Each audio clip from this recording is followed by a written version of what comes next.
Hi friends, welcome to my channel. హౌస్లోకి wild cards వచ్చిన తర్వాత ఫుల్గా గొడవలు అవుతూనే ఉన్నాయి.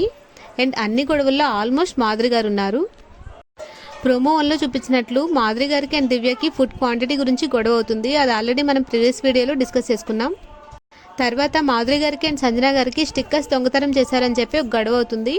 అది కంటెంట్ కోసమే చేశారు. తర్వాత మాధురి గారికి అండ్ రీతుకి ఒక గొడవ జరుగుతుంది. ఈ గొడవ ఏంటంటే, నైట్ లైట్స్ ఆఫ్ చేసిన తర్వాత కొందరు గట్టిగా నవ్వడం మాట్లాడడం చేయడం వల్ల మాధురి గారికి నిద్ర డిస్టర్బెన్స్ అవుతుందంట. ఎవరు మాట్లాడకూడదు, నవ్వకూడదు అని చెప్తుంది. అప్పుడు రీతు రూల్ ఏమైనా ఉందా అని అడుగుతుంది. దానికి పెద్దగా అరుచుకుంటారు ఇద్దరిని. నెక్స్ట్ గొడవ రీతుకి అండ్ ఆయేషాకి. గొడవ ఏంటంటే, రీతు కడగాల్సిన ఒక బౌల్ సింక్లో నానబెట్టి పెడుతుందంట. అది సింక్లోంచి తీసేంత వరకు ఆయేషా తనకు కడగాల్సిన బౌల్స్ కడగను అని చెప్పి చెప్తుంది. రీతు కడగాల్సిన బౌల్ పక్కన పెట్టి తన పని తను చేసుకోవచ్చు, దాన్ని కూడా పెద్ద గోల్ చేస్తారు. ఈరోజు లైవ్లో హౌస్ మొత్తం గొడవలతో నిండిపోయింది. ఎపిసోడ్లో ఎంతవరకు ఎడిట్ చేసి చూపిస్తారో చూడాలి. ఈ వీడియో నచ్చినట్లయితే నా ఛానల్ని సబ్స్క్రైబ్ చేయండి. That's all for now. Thank you for watching.